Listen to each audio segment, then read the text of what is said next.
Florida does not hide its failures. It buries them under new development, renames the streets and parks of Publix on top. But if you read the municipal bond ratings from 1987 or pull the newspaper archives from 1923, you find something the current version of Florida does not want to advertise. Wealth here has always been fragile. Not fragile the way a china dish is fragile, where you can see the thin walls and understand the risk. Fragile the way a real estate market in a flood zone is fragile, where everything looks like equity until the mechanism that created the equity disappears. 12 towns on this list were genuinely prosperous. Some were the envy of their regions. Some produced more millionaires per capita than almost anywhere in the country. And then something happened. The same something dressed in 12 different costumes 12 separate times. This is not a list of quiet failures. This is a list of loud, specific collapses. The mechanisms are more instructive than anything the success stories built on top of them. Number 12, Tarpon Springs. Tarpon Springs did not collapse the way the other towns on this list collapsed. It is still there, still trading on its identity, still selling sponges to tourists who have never thought about sponges before in their lives and probably will not think about them again. But the prosperity this town once had was real and specific, and what happened to it tells you something important about how Florida wealth behaves when it depends on a single extractable resource. In the 1930s, Tarpon Springs was the sponge diving capital of the United States. Greek immigrant families from the Dodecanese Islands had transformed a quiet Pinellas County waterfront into the highest volume sponge market in the world. The docks processed millions of pounds annually. Per capita income rivaled communities 3 times the size. The Mediterranean architecture you see on the docks today is not a tourism theme. It is the physical evidence of a 20-year wealth window that closed abruptly. The mechanism was biological. In 1938, a fungal blight struck the natural sponge beds of the Gulf of Mexico. The harvest collapsed by over 90% in 5 years. The boats could not reach healthy beds far enough offshore to remain profitable. And synthetic sponges, already in commercial development since the 1930s, accelerated their market share precisely when the natural supply became scarce. The market did not pause to let Tarpon Springs recover. It replaced the product and moved on. The town's response was smart but instructive in a different way. It turned the identity into the attraction. The Greek community stayed. The food is legitimate. The sponge docks became the economic engine that the sponge harvest used to be. The median home price today sits around $360,000, which is not cheap, and the tourism numbers are real. Picture this. You are on the docks at 7 in the morning in October, and the light on the water is the amber that happens when humidity finally drops below 70. The smell is salt and old wood. Someone is selling leucomods from a cart that has been in the same family for 4 decades. Your mortgage on a 2-bedroom bungalow 3 blocks from the water is $1,400 a month, and that number felt reasonable when you signed it. Then you pick up a sponge from the shop window. The label says, "Product of the Bahamas." The catch is substitution. The town that survived the sponge collapse did it by selling the story of the sponge collapse. That works until the story loses its audience. Tarpon Springs is not broke. It is a town that traded one kind of economic fragility for another kind and has not fully reckoned with the difference yet. Number 11. Sanford. Sanford is a harder decline to see, which is part of why it is number 11. The collapse here did not happen in a single season.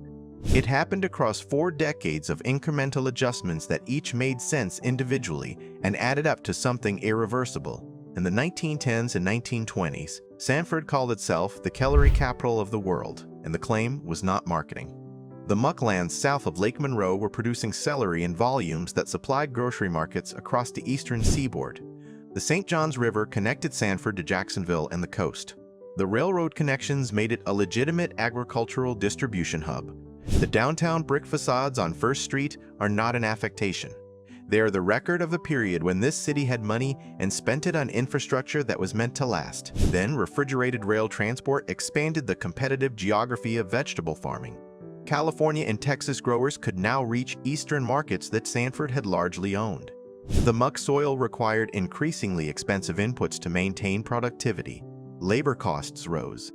agricultural income shrank, and when the reason to route commerce through Sanford shrank with it, Interstate 4 bypassed the downtown core entirely, redirecting traffic to a commercial corridor that had nothing to do with what made the city function in the first place. Today, Sanford's median household income sits around $42,000, below the state average for a city that was once above it. The downtown has undergone the kind of surface renovation city councils do when they cannot solve the underlying problem. New paint, brewery district branding, a Saturday farmer's market. The bones of the old wealth are visible in every storefront. Picture this. You are sitting outside a coffee shop on 1st Street on a Tuesday morning in March, and the brick buildings around you are genuinely beautiful in the way that functional prosperity creates beauty without trying. The air smells like the lake 2 blocks away. Your rent for a 1-bedroom apartment in a building that used to be a seed warehouse is $10 a month. Then the coffee shop owner stops by your table to mention they are closing in June. The lease renewed at twice the rate. There is no anchor business position to replace what is leaving, and there has not been one for a while. The catch is infrastructure without economy. Sanford has the bones of a prosperous city and the income base of a town that lost its reason to be prosperous 40 years ago. Those are not the same thing, and the gap between them is where the frustration lives. Number 10. St. Cloud.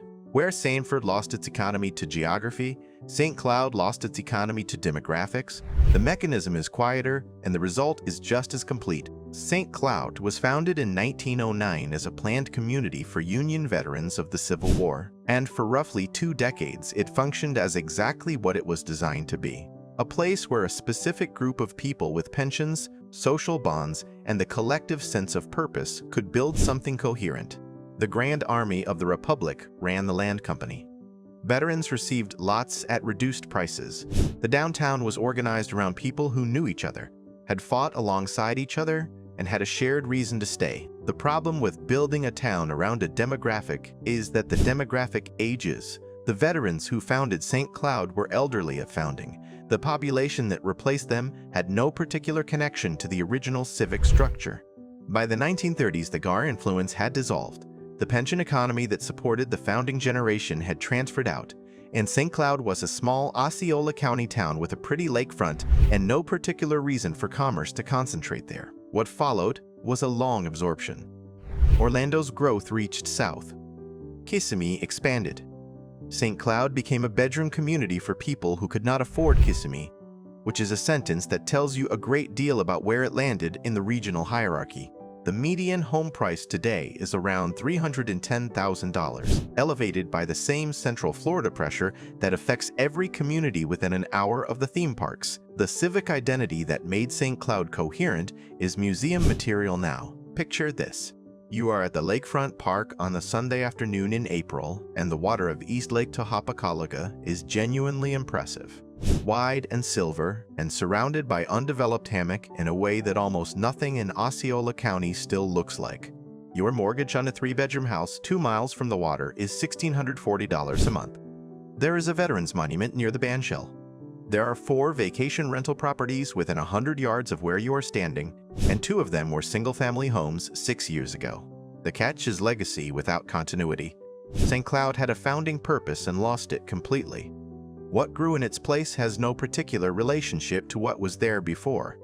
That is not unique in Florida, but here it is unusually visible. Number 9. Green Cove Springs. Unlike St. Cloud, Green Cove Springs had 2 separate eras of real prosperity and lost both of them. That is the version of Florida decline that deserves more attention than it gets. The first prosperity was 19th century and genuine. The sulfur springs that gave the town its name attracted wealthy northern tourists seeking therapeutic bathing and mild winters. Hotels with national reputations operated here. Mark Twain mentioned the springs. The Clay County seat had wealth that was real and specific, built on a resort economy that made Green Cove Springs one of the most recognized names in the 19th century American South. The resort economy did not hold.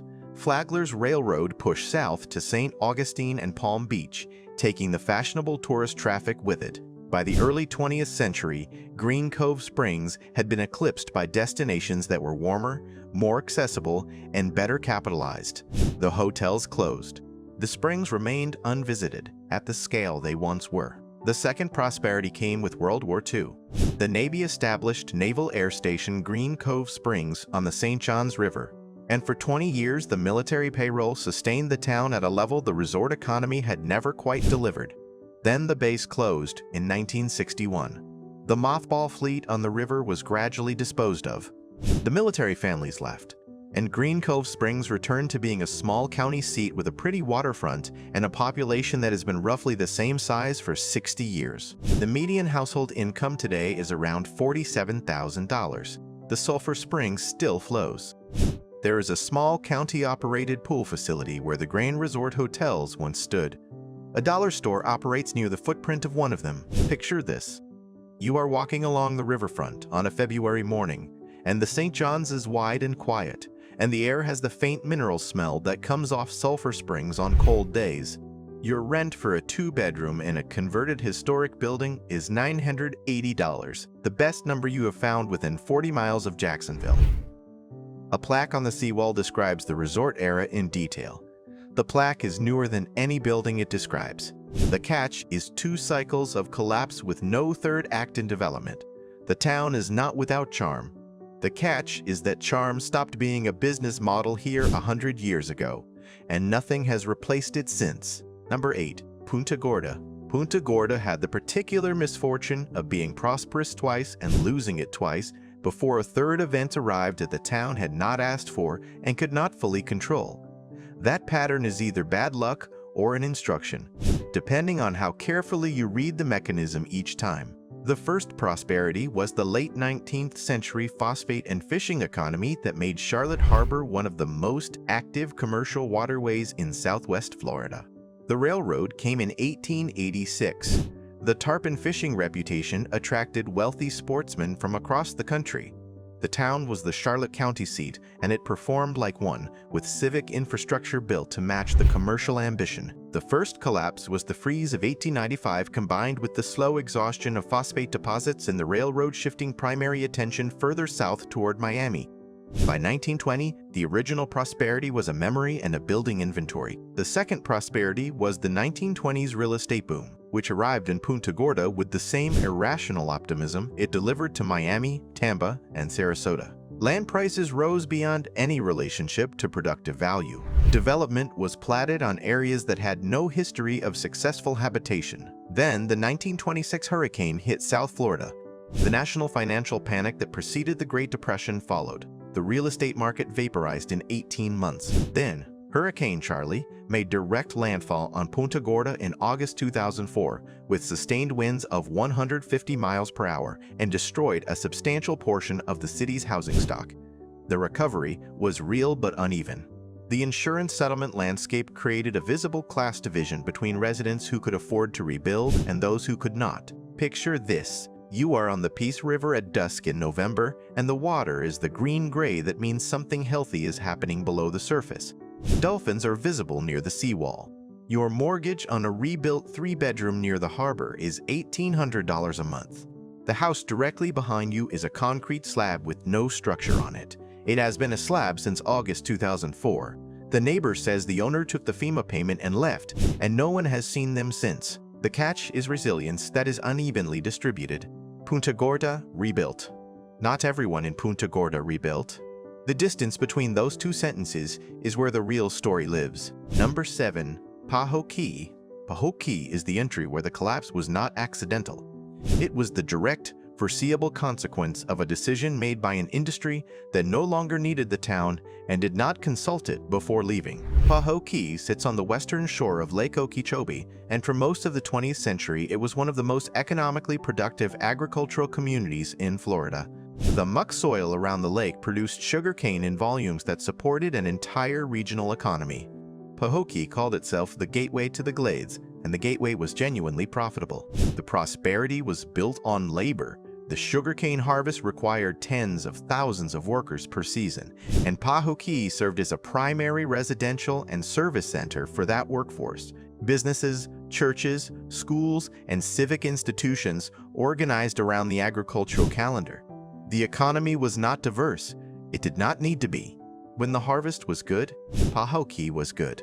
Then mechanization arrived. The sugar industry automated its harvesting operations through the 1970s and into the 1980s.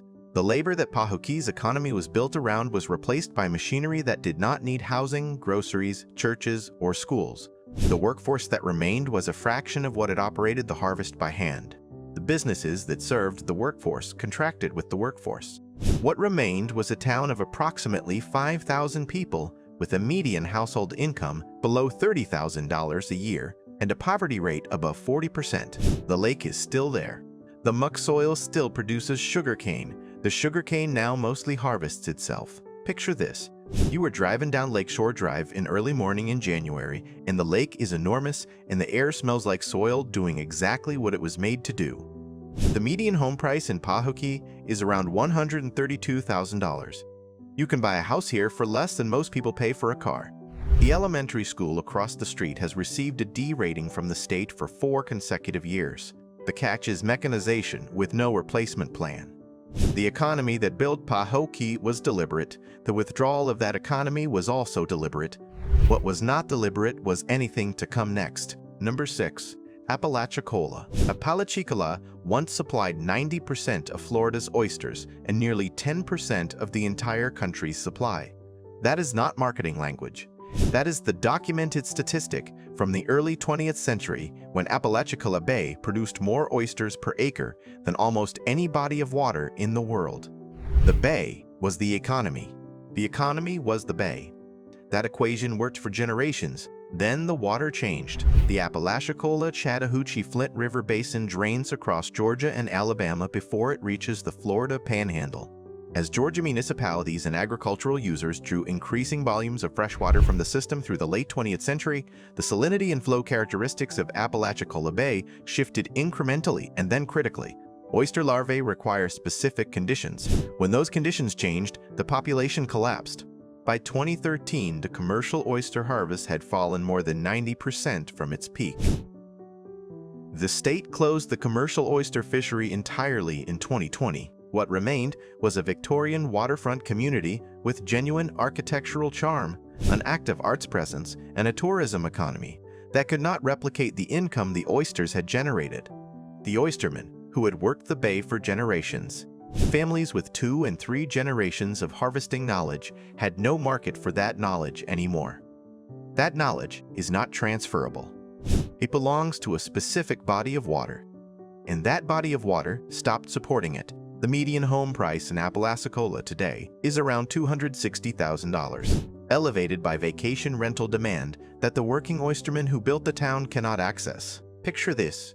You are on the water at sunrise in April, and the bay is the color of hammered copper in the early light. The dock where the oyster boats used to stage is still there.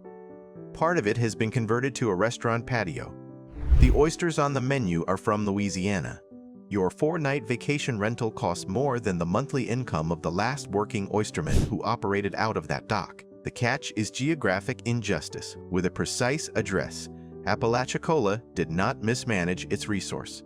It watched the resource get mismanaged upstream by users in a different state and absorbed the consequence without having committed the error. That is either a policy failure or a structural one, depending on which set of decisions you are willing to examine. Number 5. Port St. Lucie. In 2005 and 2006, Port St. Lucie was the fastest growing city in the United States, not one of the fastest. The fastest. The Census Bureau confirmed it. National media reported it as proof that the Florida growth story was not slowing down. The city was expanding by thousands of residents per quarter. Real estate developers could not build fast enough to satisfy demand. Median home prices rose from $140,000 in 2000 to over $270,000 in 2000, $70,000 in 2006. Investors were purchasing contracts on homes that had not been built yet and flipping those contracts before the foundation was poured. Then the mortgage market failed, and it failed in Port St. Lucie with unusual specificity. The growth had been financed by subprime and adjustable rate mortgages that assumed continued appreciation. When appreciation stopped and rates adjusted, the payment math stopped working for a significant percentage of homeowners simultaneously and in the same subdivisions. The foreclosure rate in St. Lucie County peaked in 2009 at among the highest in the country. median home prices fell from $270,000 to under $100,000 in less than 4 years. Homeowners who had purchased at peak values lost equity positions that took a decade to recover, and some of them did not recover. The city came back eventually. The population kept growing. The median home price today is around $20,000. The recovery is real. What is also real is that the recovery was a national economic event, not a local one. Port St. Lucie did not engineer its own recovery any more than it engineered its own collapse. Picture this. You are driving through a subdivision off Tradition Parkway in January 2009, and the street is fully built out and roughly 30% occupied. There are newspapers on driveways, pools going green, a foreclosure notice on every fourth door. Your neighbor purchased the same floor plan you did in the same year, paid the same price. He is currently negotiating with the bank by phone from a Holiday Inn 45 minutes north of here. The catch is velocity without accountability. Port St. Lucie grew faster than any oversight mechanism could track, and the correction was proportional to the speed. That is not a coincidence. It is the way momentum works when it runs out of road. Number 4. Overtown, Miami. Overtown is the entry on this list where the collapse was not economic mismanagement, not natural disaster, not market correction. It was infrastructure policy. The specificity of what happened here is worth sitting with longer than the other entries on this list. In the early 20th century, Overtown was called the Harlem of the South, and the description was literal. It was a black neighborhood in a rigidly segregated city where black residents were legally restricted from living in most of Miami. Inside that constraint, the community built something extraordinary. The commercial corridor on Northwest 2nd Avenue hosted national performers. Artists who were booked to perform in white venues but barred from staying in white hotels at the Sir John Hotel and the Lyric Theater. The neighborhood had its own economy, its own professional class, its own density of civic institutions, its own identity. It was not a neighborhood that survived in spite of segregation. It was a neighborhood that created genuine prosperity inside a box the law had drawn around it. Then the state of Florida routed Interstate 95 directly through the center of Overtown in the 1960s. The construction demolished 10,000 housing units and displaced an estimated 40,000 residents. It severed the commercial district from the residential areas that supported it. It replaced the density that made Overtown function with a concrete elevated highway that cast a permanent shadow over what remained. Property values in the surrounding blocks collapsed. Businesses that had served the dense residential population lost their customer base to dispersal. The Sir John Hotel closed. The Lyric Theater went dark for decades. The people who built Overtown did not make a financial error. They did not over-leverage or fail to diversify. Their neighborhood was demolished by a government decision that prioritized highway throughput over existing community infrastructure. And that decision was not compensated at anything close to the value of what was destroyed. Picture this. You are standing under the elevated section of I-95 at Northwest 2nd Avenue on a Wednesday afternoon, and the noise from above is constant and total. 2 blocks away, the restored Lyric Theater hosts cultural events. The neighborhood it memorializes was removed by the highway that is currently making it difficult to hear what is happening inside the theater. The catch is policy, not market failure. Overtown did not go broke. It was made broke by specific people making a specific decision with specific public funds. That distinction matters more than the list of outcomes that followed from it. Number 3. Lehigh Acres. Lehigh Acres was not a town. It was a real estate product designed to look like a town. That distinction matters because it explains everything that came after. In the 1950s, a Texas businessman named Gerald Gould purchased a massive tract of Lee County scrubland and platted it into approximately 100,000 residential lots. He sold those lots through direct mail campaigns targeting buyers in the Midwest and Northeast who had never seen the land and, in many cases, never would. The price was affordable. The photography was flattering. The promise was Florida. What the buyers received were lots on a grid with no municipal water, no sewer, no school, no fire station, and no commercial activity within reasonable distance. Lehigh Acres was engineered to generate lot sales, not to function as a community. The The 2000s housing boom reached Lehigh Acres with unusual force precisely because the price floor was so low. Home prices that had been in the 80s and 90s of thousands of dollars rose past $200,000. Construction accelerated. Investors purchased multiple lots simultaneously. The population grew faster than the infrastructure could follow. Then 2008 arrived. The median home price in Lehigh Acres fell from over $200,000 to $59,000. The foreclosure rate hit 35%. Entire streets went vacant. By 2010, Lehigh Acres had the highest concentration of foreclosed homes in the United States, not in Florida. In the country, the product that had been sold as a community revealed itself, under pressure, to not yet be one. Picture this. You are driving through a fully developed subdivision in Lehigh Acres in March 2010, and every third house has a blue tarp on a roof that was never properly completed. The street sign at the corner is bent in a way that suggests it has been bent for some time, and no one has scheduled the repair. The house for sale across the street is listed at $62,000. The house next to it sold 3 years ago for $214,000. The buyer has not been on the street in 2 years. The catch is the product. Lehigh Acres was always a sales mechanism being sold as a place to live. When the mechanism stopped selling, the community was exposed for not yet fully existing. The recovery since has been real. The origin has not changed. Number 2.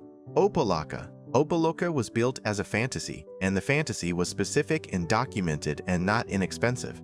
Glenn Curtis, the aviation pioneer who had already developed Hialeah and Miami Springs, designed Opa-locka in the 1920s as an Arabian Nights-themed municipality, an entire city modeled on 1001 Nights, complete with minarets, domes, curved archways, and streets named after characters in Sinbad.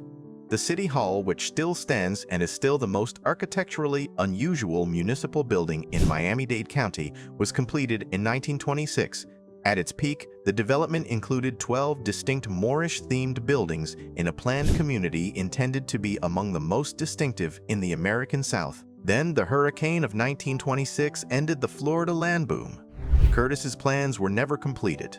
The themed buildings fell into disrepair without the maintenance budgets the original vision required. The city that grew inside the fantasy architecture was not the prosperous middle-class enclave the design implied. It became one of the poorest municipalities in Florida, with poverty and crime rates that confirmed the designation consistently and without interruption. Opa-locka has been placed under state financial oversight 4 separate times. It declared a financial emergency in 2016 after an audit revealed it had been spending more than it collected for years without accounting for the gap. A federal corruption investigation in 2016 and 2017 resulted in the arrest of 3 city commissioners and the city manager on charges including bribery and extortion. The water system tested for lead contamination. The infrastructure in a city designed to look like a palace was operating below the standard of cities that had never claimed to be anything at all. Picture this. You are standing outside the Opa-locka City Hall at noon on a weekday, and the building is genuinely extraordinary. The scale of the Moorish ornamentation, the arches, the minarets, one of the most architecturally significant municipal buildings in the southeastern United States. It is surrounded by a chain-link fence with a padlock because the building is closed to the public due to structural concerns. The median household income in Opa-locka is around $22,000 a year. The City Hall was built to announce prosperity.